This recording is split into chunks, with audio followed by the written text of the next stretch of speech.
So hey guys, welcome to the channel horror depth. और आज की इस वीडियो में मैं आपको बताने वाला हूँ एक ऐसे शहर के बारे में जो कि दिन में जितना ही ज़्यादा ये खूबसूरत लगता है शहर, रात में इसके कुछ इलाके उतने ही ज़्यादा खौफनाक। मैं बात कर रहा हूँ लखनऊ शहर की बात। लखनऊ शहर के पिपरसन नाम के गांव की कहानी है ये। और वीडियो को स्टार्ट करने से पहले मैं हाथ जोड़ के रिक्वेस्ट करता हूँ कि जो भी लोग इस वीडियो को देख रहे हैं प्लीज मेरे चैनल को सब्सक्राइब करके बेल आइकन को जरूर प्रेस कर लीजिएगा। तो लेट्स स्टार्ट द वीडियो। ये कहानी है लगभग 3-4 महीने पहले की बात। इस कहानी को जब मैंने सुना था तो मेरी भी रूह कांप गई थी, क्योंकि मैं भी इसी शहर लखनऊ में ही रहता हूँ। तो चलिए वीडियो को स्टार्ट करते हैं। ये कहानी है अतुल नाम के लड़के की, जो कि अपने गांव को पहले ही छोड़ रखा था जब वो 9 साल का था, क्योंकि उसके पिताजी के मृत्यु के बाद उसके घर को, उसके परिवार को संभालने वाला कोई नहीं था। तो उसने 9 साल की उम्र में ये ठाना अपनी माँ के साथ कि हम किसी दूसरे शहर में जाके अपना बसेरा करेंगे, क्योंकि गांव में ना तो उसके पास बहुत ज़्यादा ज़मीन थी और ना ही उसका घर सही था। और 2015 में उसने गांव छोड़ दिया और वो महाराष्ट्र के मुंबई नाम के शहर में गया और वहां पे अपना बसेरा कर लिया। फिर अतुल बड़ा हुआ, तब उसने ये ठाना कि अब मैं गांव में जाऊंगा और अपने गांव का जो भी घर है उसको सही करूंगा। घर को जो भी झोपड़पट्टी जो भी बची थी उसको मैं बनवाऊंगा और अपने गांव वापस लौट जाऊंगा, क्योंकि वो घर उसके पिताजी का था। और यही सोच के 2025 में अतुल ये ठानता है कि मैं अपने गांव रिटर्न आ जाऊंगा। अतुल ने जल्द ही अपना सामान पैक करना स्टार्ट कर दिया और पहुंच गया पुणे स्टेशन पे। पुणे स्टेशन से उसने एक ट्रेन का टिकट कटाया और उस ट्रेन का नाम था लखनऊ एक्सप्रेस। लखनऊ एक्सप्रेस से सीधे वो पहुंचा लखनऊ स्टेशन। जिस समय वो लखनऊ पहुंचा उस समय बज रहे थे 11:45। 11:45 पे जैसे वो उतरा उसने कैब बुक करने की बहुत कोशिश की, लेकिन सारी कैब कैंसिल हो जा रही थी, क्योंकि डेस्टिनेशन बहुत ज़्यादा ही लंबा था और कैब ज़्यादा डेस्टिनेशन होने के कारण कैंसिल हो जा रही थी। तभी अतुल को एक टैक्सी वाला भैया मिलते हैं और उस टैक्सी वाले भैया से वो बात करके वो पहुंचता है गौरी स्कूटर इंडिया चौराहे पे। ये सफर उसका 1 घंटे का होता है। 1 घंटे में वो पहुंच जाता है स्कूटर इंडिया चौराहे पे और वहां से उसका जो गाँव था पिपरसन गाँव, वो 8 किलोमीटर दूर था। उसने उस भैया से बोला भी कि भैया आप मेरे से एक्स्ट्रा पैसा ले लो, लेकिन मेरे गाँव पहुंचा दो मेरे को। लेकिन भैया ने सीधे मना कर दिया, क्योंकि गांव का रास्ता बहुत ही खराब था और दूसरी चीज ये रात का समय था। उन्होंने ये कहा कि भैया मैं उतनी दूर चला तो जाऊंगा, लेकिन रिटर्न कैसे आऊंगा अकेले, क्योंकि रास्ता बहुत ही ज्यादा अंधेरे से भरा हुआ है और सिर्फ अगल बगल सिर्फ जंगल ही जंगल है। इस कारण उसने फिर से दूसरी कैब बुक की। ज्यादा डिस्टेंस ना होने के कारण एक कैब बुक हो जाती है, क्योंकि डिस्टेंस केवल 8 किलोमीटर बचा था। और जो कि कैब वाले भैया थे जो उसको उसके गांव छोड़ने वाले थे, वो भी नए थे। उनको भी इस रास्ते और पिपरसन गांव के बारे में कुछ भी नहीं पता था। अब कैब वाले भैया और अतुल दोनों निकल चुके थे पिपरसन। रास्ते में जाते समय अतुल ने अपने कान में ईयरबड्स लगा लिए और ईयरबड्स लगाने के पहले कुछ बातचीत की आपस में कि भैया कहाँ से हो आप, ये जो भी मतलब आपस में कन्वर्सेशन किया। और ये करने के बाद उसने ईयरबड्स लगा लिया और ईयरबड्स लगाने के बाद अतुल तो मगन हो गया, ट्रैवल को एंजॉय कर रहा था गाना सुनते हुए।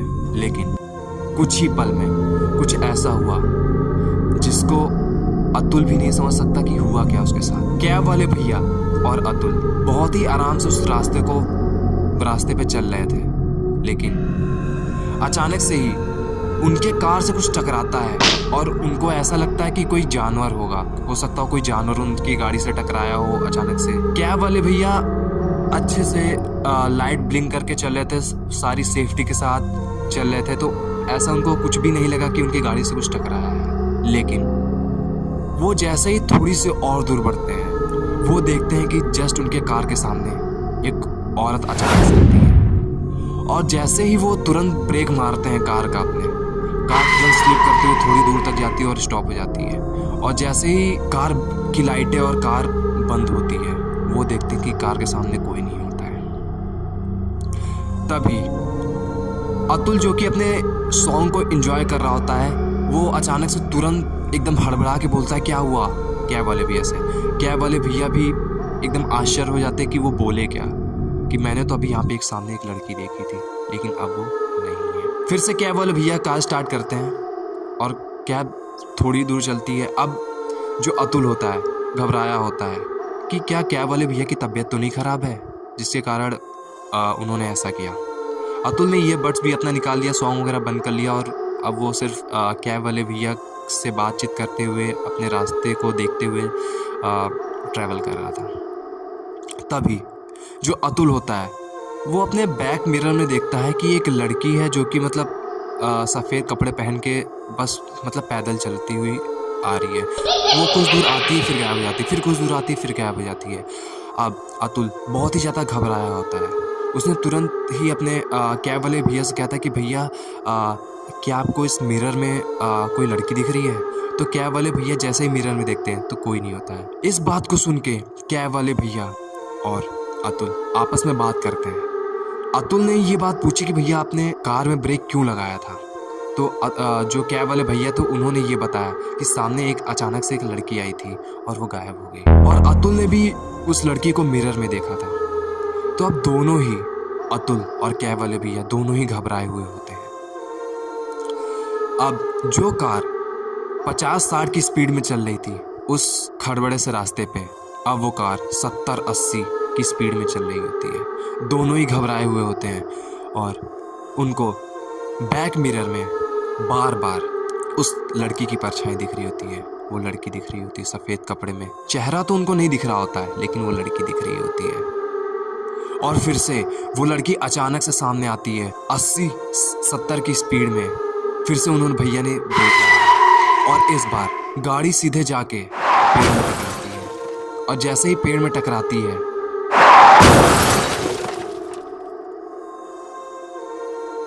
जैसे ही कार पेड़ में टकराती है पेड़ टूट के गिर जाता है और कार को भारी नुकसान होता है और अतुल और कैब वाले भैया को भी काफ़ी चोट लगती है। अतुल जो कि गांव में 10 साल बाद रिटायर आया होता है, उसको इस रास्ते के बारे में कुछ नहीं पता था। और कैब वाले भैया जो कि सिर्फ और सिर्फ उस लड़के को उस जगह छोड़ने जा रहे थे, उसके गांव छोड़ने जा रहे थे, उनको भी इस गांव के बारे में कुछ नहीं पता था। आखिर में वो लड़की थी कौन? आखिर में वो लड़की उनको बार बार दिख क्यों रही थी? आखिर में जब कैब वाले भैया कार चला रहे थे, जब उनको ये लगा कि कार से कुछ टकरा है, क्या वो सही में जानवर था या वो औरत? जब अतुल की आँख खुलती है तो अतुल अपने आप को हॉस्पिटल में पाता है और कैब वाले भैया भी उसके बगल में ही होते हैं। कैब वाले भैया को तो ज़्यादा चोट नहीं लगती है लेकिन अतुल जो कि बैक मिरर से बार बार पीछे देख रहा था, विंडो की कांच टूटने के कारण उसके सिर पे काफ़ी चोट आई होती है जिसके कारण वो हॉस्पिटलाइज हो जाता है कुछ दिन के लिए। और जब ये बात गांव वालों को पता चलती है तो गांव वाले भी तुरंत हॉस्पिटल पहुंचते हैं और अतुल को सारी बात बताते हैं उस रास्ते के बारे में और उस गांव के बारे में कि क्या हुआ था उस औरत के साथ और क्यों वो औरत उनको बार बार दिख रही थी। तो गांव वालों ने उस अतुल को कुछ ऐसा बताया जिसके कारण अतुल ने दोबारा कभी उस रास्ते को रात में कभी पार ही नहीं किया या कभी उसने सोचा ही नहीं कि मैं इस रास्ते में कभी रात में जाऊंगा भी।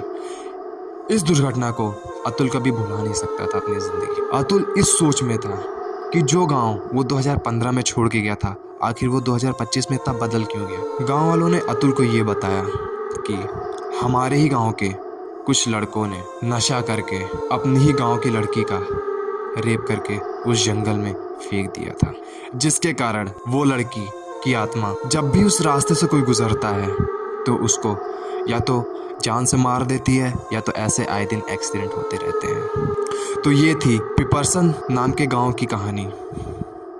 आप भी ऐसे रास्तों से सावधान रहिए, अवॉइड कीजिए रात में ट्रैवल करना।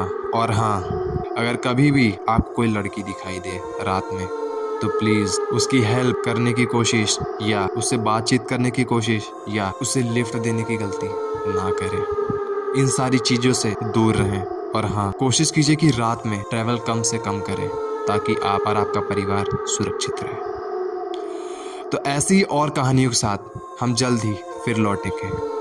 और हमारे चैनल को सब्सक्राइब करना ना भूलिएगा। सबको मेरी तरफ से जय श्री राम।